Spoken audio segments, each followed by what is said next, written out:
Hey folks, Dolph Andale here, and I have a Goodwill haul, and I want to share it with you and show you what I got. So, there's a couple unusual formats. I usually just stick to records and CDs, but I found a couple odds and ends.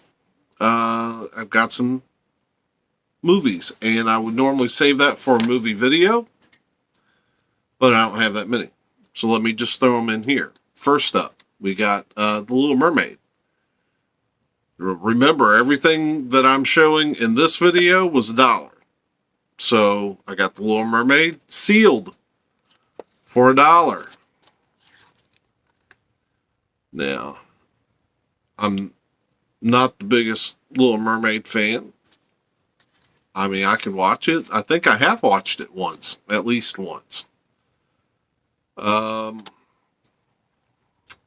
But, you know, sometimes I've got friends with kids. They might come over, might need to pop in a movie for them, or I might use it as trade bait.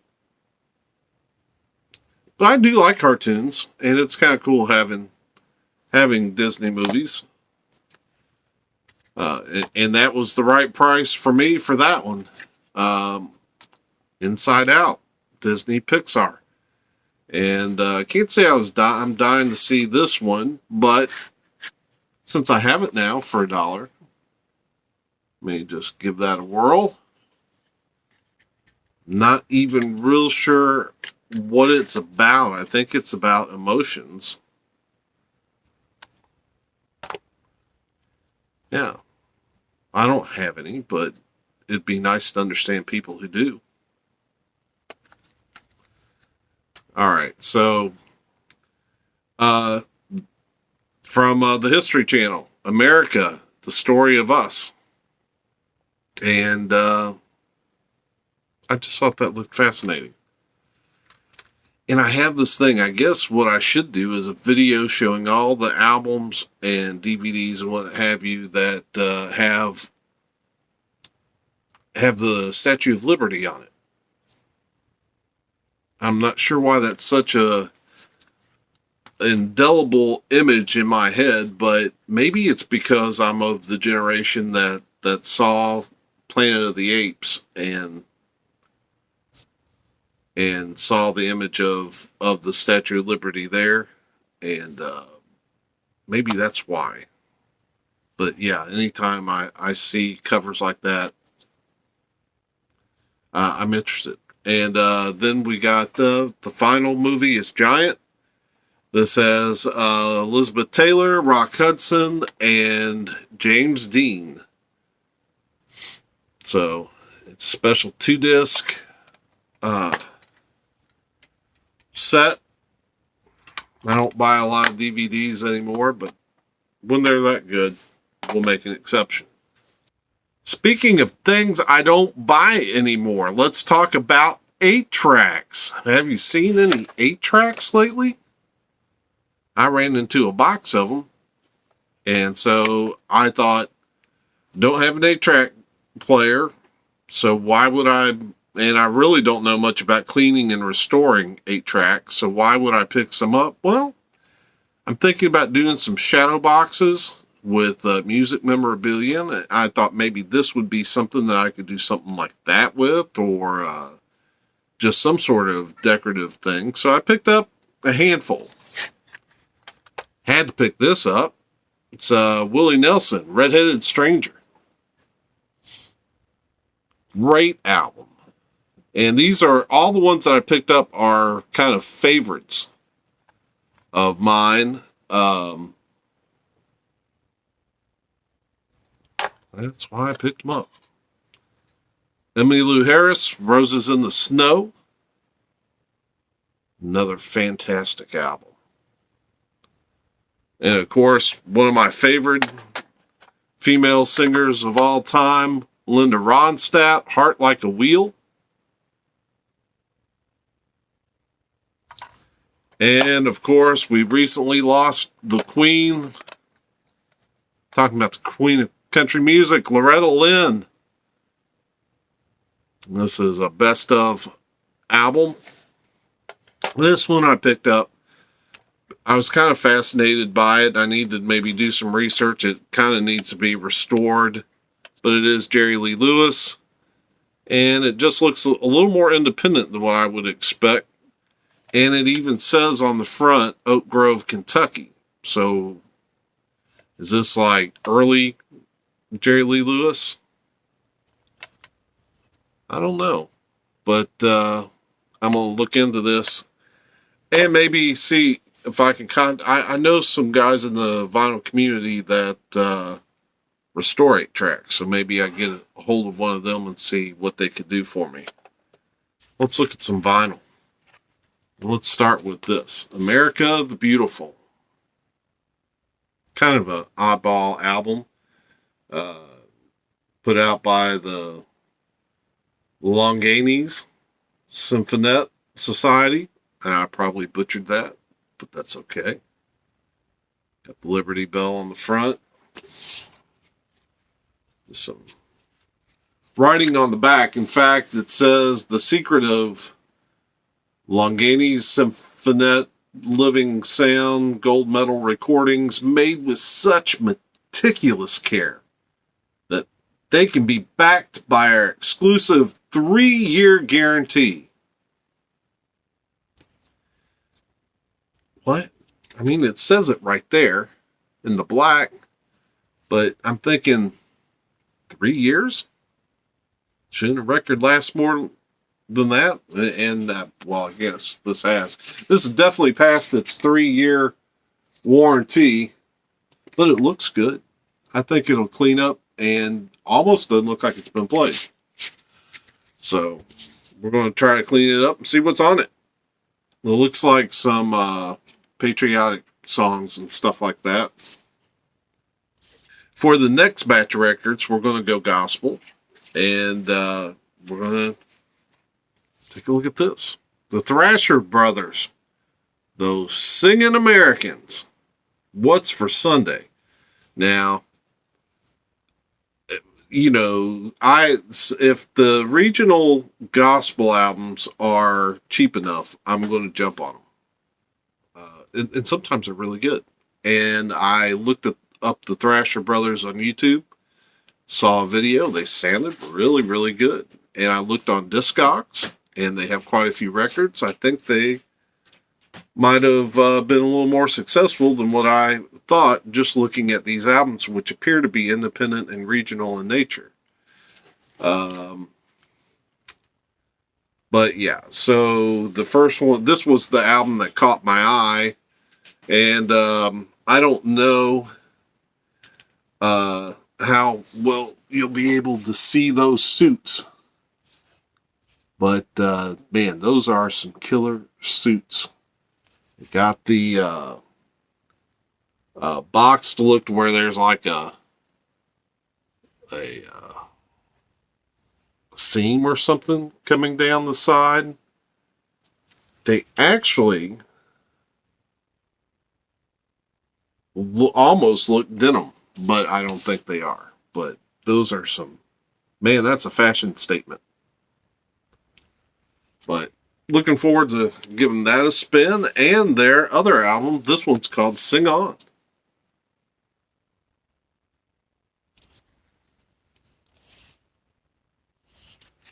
Both of them made on this kind of independent Anchor Records.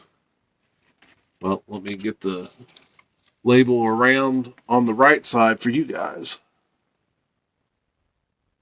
This looks like a regional album and looks like a lot of fun. This is Everybody Sing, the Abundant Life Singers of Graceland Baptist Church.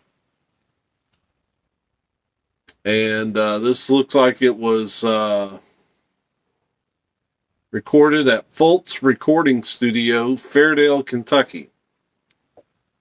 Hotbed for gospel music, I guess.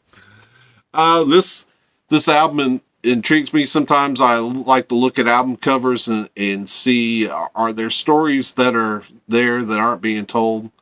I noticed that they have this guy on this side of the choir, and he looks like kind of the straight edge military type.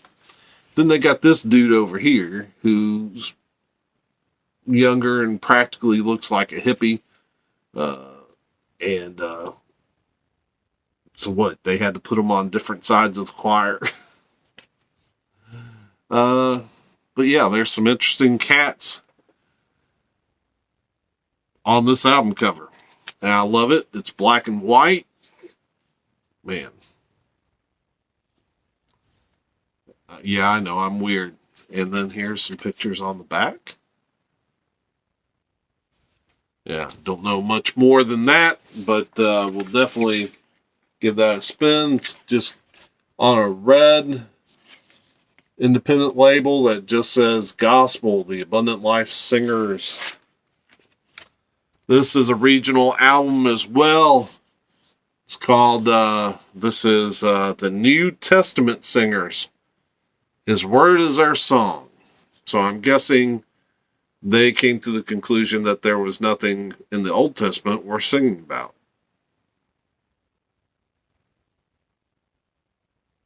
I don't know. I'm just trying to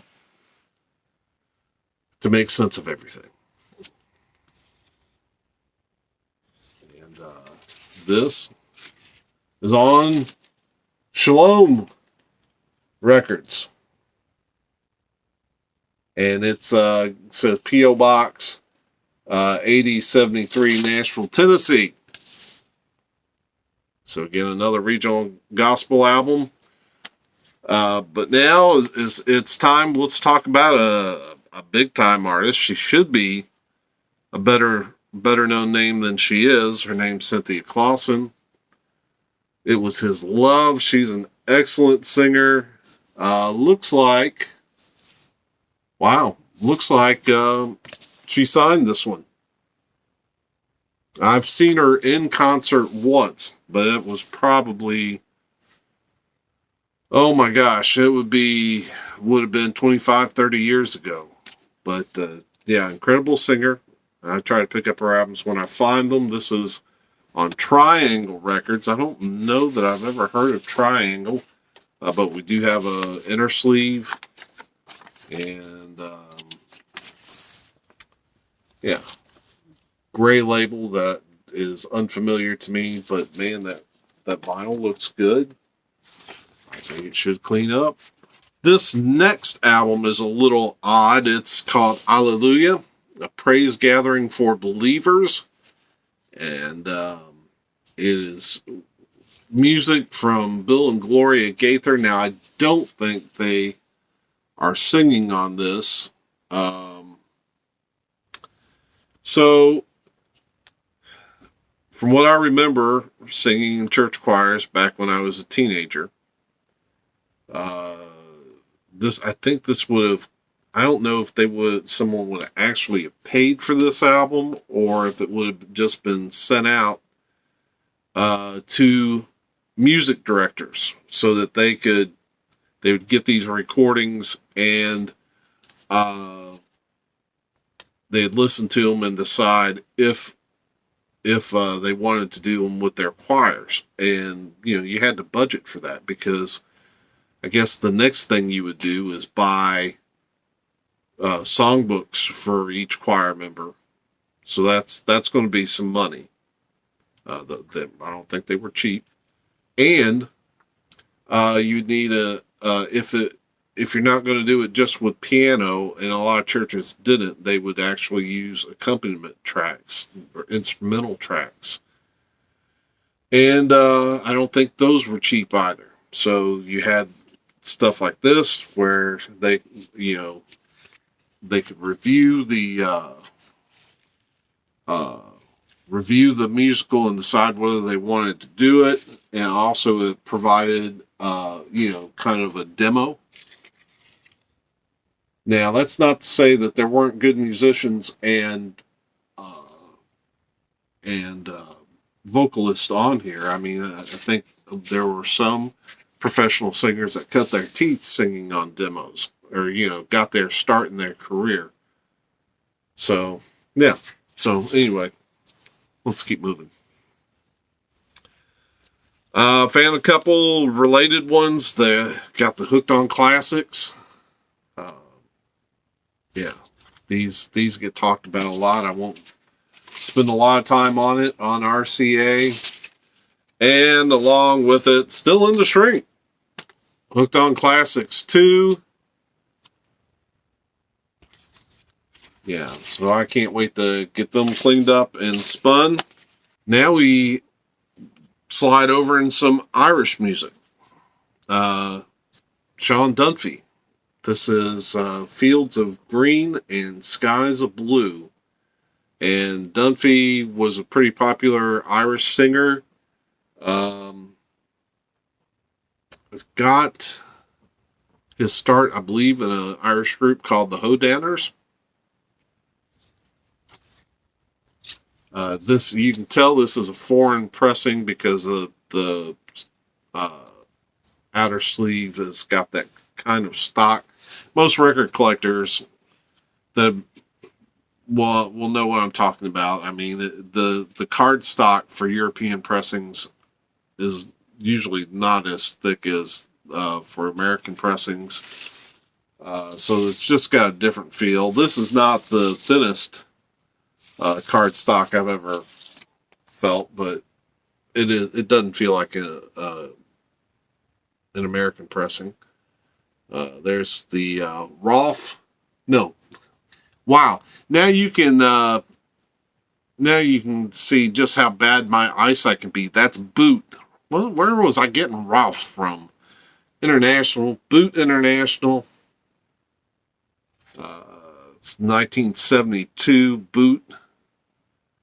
And it looks like it was made in Canada. So there you have it. Genuine Irish music, straight from Canada. And I guess maybe, sometimes you're in Goodwill or other thrift stores, and things come from a same collection. So oddly enough, we have a Disney album. This is from the movie The Happiest Millionaire. When I read a little bit about that movie, I wouldn't mind seeing it. I believe it stars Fred McMurray. There we go. And but I can't figure out why we're doing Irish themed music. It's about this millionaire, and he had an Irish butler, but yeah, I'll have to watch the movie to see what the connection is beyond that. There's a Disneyland label. You don't ever see that hardly ever on my channel.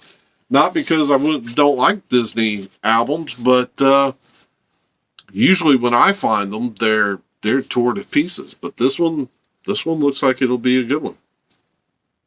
Next up, we have the versatile Henry Mancini and his orchestra. Went ahead and picked it up because, of course I've heard the name. It says here on the back that he's best known for his background music to the Peter Gunn television series and a score for the Glenn Miller story, which was a film starring Jimmy Stewart. So it looked interesting to me on Liberty Records. Check out that Center's label. Got Heavenly, Johnny Mathis. And I like Johnny Mathis. This, you can almost see the record trying to slide out the bottom. The cover's a little wore, but the vinyl looked pretty good. And so I went ahead and grabbed it. Got Columbia 6i. This next album may be one of the big finds for me in this batch. Sarah Vaughan. How often do you see her in a thrift store bin? Especially looking halfway decent. Usually if her albums are there, they're tore to pieces. If someone's got a good one, they're not going to have it in it. You're going to put some price tag on it. But we got the Lonely Hours. So roulette. Look at that centering. But man, the vinyl is really, really dusty. But I don't see much in the way of surface scratches. So we're going to hold out big hope for it. We've got a tribute album for Burt Bacharach.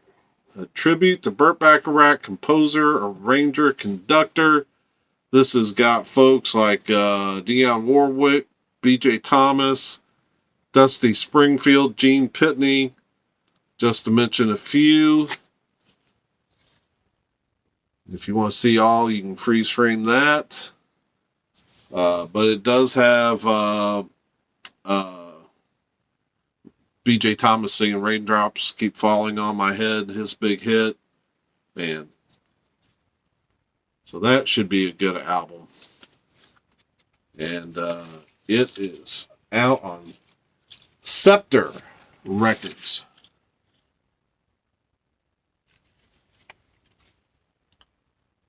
Again, looking really dusty, but not much in the way of surface scratches. Got Tammy Wynette, Greatest Hits. And oh man, all the classics on here. Stand By Your Man, Divorce. Yeah, this is going to be a good one. On Epic, got that yellow Epic label. And looks clean as a whistle. Well, now I do see a little bit of a scratch that is going to be of some concern, but for what I paid for it, it was a risk I was willing to take. I just got to add for some more albums on the back. All Tammy Wynette albums. Ray Price. And Like Old Times Again. And this is on Myrrh, so it's a gospel album.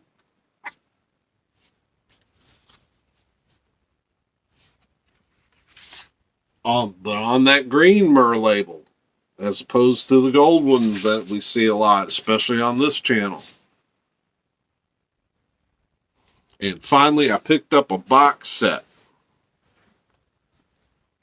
Movies.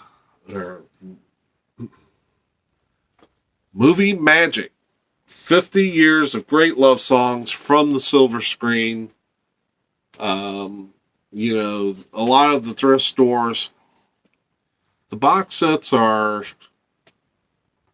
I don't know. A lot of them, I look at them and they're not appealing. But then I see one that looks interesting, and this one did. And but it's, you know, you kind of like this setup because when they're in a sleeve like that, you know, they're in sleeves, they're kind of well protected.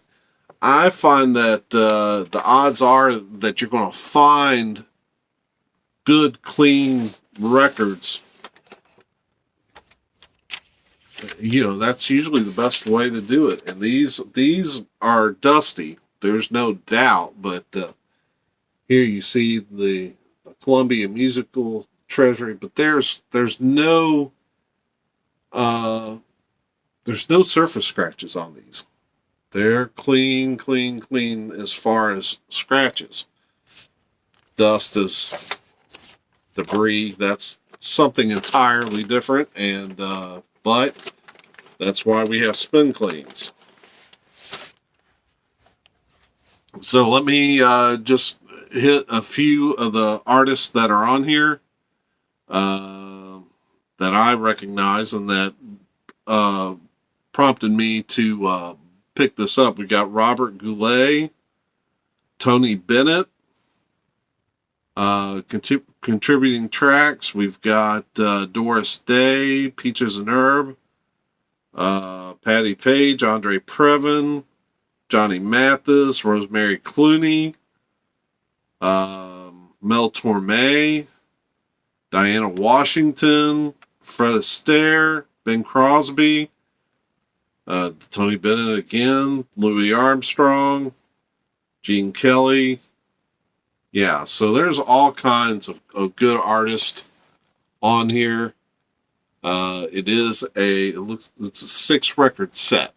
So there you have it. That is my haul from the Goodwill. And I know you can't see her, but Aretha's right here, kind of messing with me a little bit. Yes, I'm talking about you. Whoop. And, well, okay. All right. Anyway, Aretha. All right. So for me, from Aretha, and from Jake back here. Were you going to ignore us, Jake? You hear me? Boy. There you are. Yeah, for me and these goofballs, we hope you enjoyed that haul. We're going to check you out later. Say bye, Jake. See ya. Peace.